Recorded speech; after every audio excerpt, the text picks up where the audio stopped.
Makanya kalimat Bismillahirrahmanirrahim, kalau ba-nya difungsikan dengan benar, cara bacanya beda. Akan memberikan pengaruh yang dahsyat dalam hidup kita. Apapun profesi dan kegiatan kita. Tidak mungkin Bismillahirrahmanirrahim menjerumuskan bagian tubuh kita kepada maksiat, mustahil.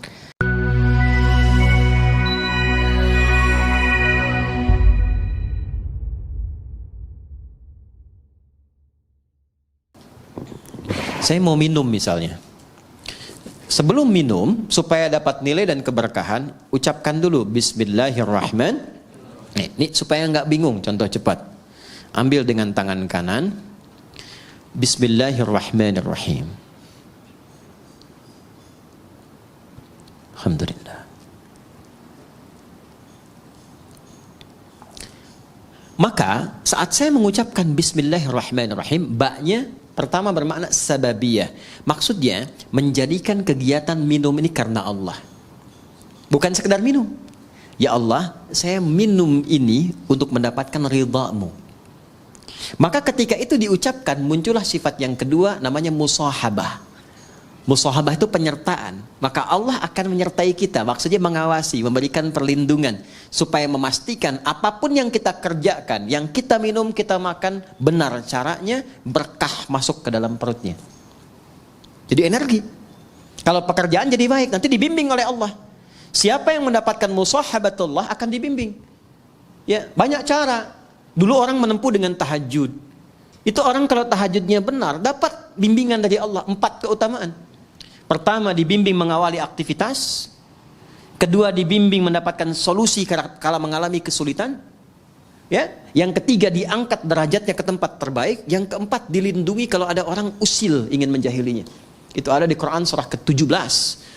Al-Isra ayat 79 sampai dengan 81. Wa minal laili fatahajjad bihi nafilatan lak. 1. Asa ayyab'atsaka rabbuka maqaman mahmuda. Maqam mahmuda itu kedudukan terhormat. Anda mau jadi di dewan, di pimpinan perusahaan, di birokrasi, diplomasi. Kadang ada orang kan terangkat ke tempat terbaik, cuman cara masuknya salah kan? Ya kan? Maka yang kedua, wa qur rabbi adkhilni mudkhala sidqin, cara masuk yang benar. Ada orang punya kesulitan tapi salah menyelesaikan, salah cari solusi, datang ke dukun. Itu kan? Maka ada solusi, wa akhrijni mukhraja sidqin. Dan kadang kedudukan tinggi itu rentan persaingan. Ya, apapun itu, tinggi di harta, di perusahaan, kata Quran siap-siap akan rentan persaingan. Ya, termasuk di kedudukan, termasuk apapun. Maka dengan kesiapan itu kita lebih tangguh mengatasi persoalan. Bahkan ancamannya tinggi. Kadang ada yang ingin menyingkirkan, menyungkurkan, ada yang ingin monopoli. Orang yang mendekat Allah dengan tinggi, kata Allah, waj'alli min ladunka sultanan nasira. Hanya Allah yang akan langsung melindungi. Kita punya akses dengan siapapun membantu, ringan pekerjaan.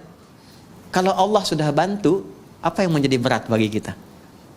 Nah, ada satu kalimat saja selain tahajud yang itu langsung menghadirkan perlindungan Allah. Itulah Bismillahirrahmanirrahim. Nanti semakin tinggi kalimat itu sampai di jiwa kita, sampai merasakan kedekatan dengan Allah, berubah menjadi makna yang ketiga, ilsaq. Ilsaq dari kata lisaq. Lem itu bahasa Arabnya lisaq, untuk menempelkan sesuatu. Ada orang yang sangat dekat dengan Allah, saking dekatnya bahkan sebelum minta sudah dikabulkan permohonannya.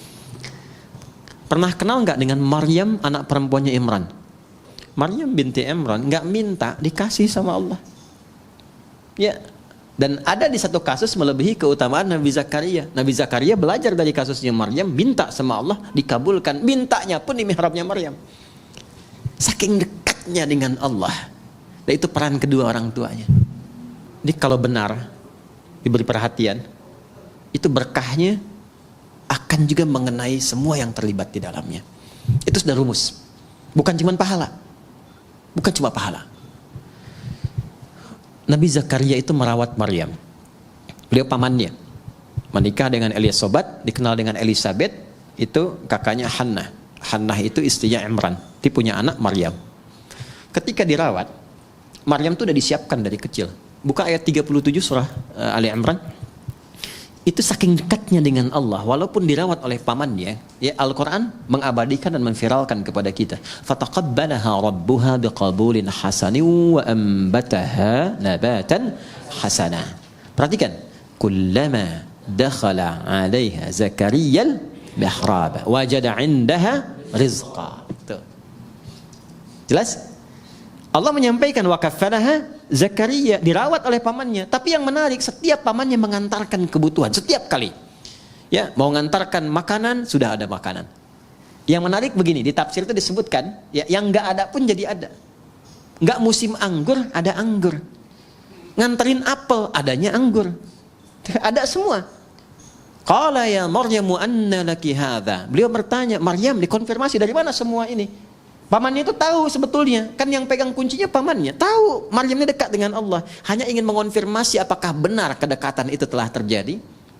Maka beliau jawab, qalat huwa min indillah. Ini dari Allah semuanya. Ya, maka orang yang didekatkan dengan Allah, keluarnya Allah. Di penghafal Quran juga begitu. Ya. Kalau selama menghafal dekat dengan musik, nanti nggak akan bersambung tuh. Karena beda chemistry-nya. Ojo dibanding kayak itu. Ya nggak akan menang ya. Nggak sama ya. Nggak akan ketemu ya. Chemistry-nya nggak sama. Jadi saya ingin katakan bahwa kembali lagi, kalau sudah ilsaq, dekat dengan Allah, itu diberi. Qalat huwa min indillah. Ini dari Allah. Innallaha yarzuqu man, pakai man yasha'u bighairi hisab. Paman sudah lebih tahu. Allah akan memberikan rizki pada siapapun yang dikehendaki tanpa batas. Maka yang di-highlight itu kalimat siapapun yang dikehendaki. Maka Nabi Zakaria pertama kali mengambil keberkahan dari tempat sujudnya Maryam di situ. Maka di situ beliau salat di ayat 38-nya itu. Hunalika da'a Zakaria rabbah qala rabbi habli min ladunka dzurriyyatan thayyibah innaka sami'an. Beliau nggak minta dunia, nggak minta kedudukan, nggak minta macam-macam. Minta sesuatu yang menurut manusia mustahil, karena divonis tak mungkin punya itu. Minta keturunan. Maka langsung dijawab seketika. Nah, itu yang saya maksudkan ilsaq. Nah, itu bisa dengan Bismillahirrahmanirrahim. Makanya kalimat Bismillahirrahmanirrahim, kalau ba-nya difungsikan dengan benar, cara bacanya beda. Beda. Akan memberikan pengaruh yang dahsyat dalam hidup kita, apapun profesi dan kegiatan kita. Tidak mungkin Bismillahirrahmanirrahim menjerumuskan bagian tubuh kita kepada maksiat, mustahil. Dari ujung kepala sampai ujung kaki, nggak akan melangkah kaki kepada yang Allah nggak sukai. Itu baru ba saja, dan pasti akan merubah diri lebih baik.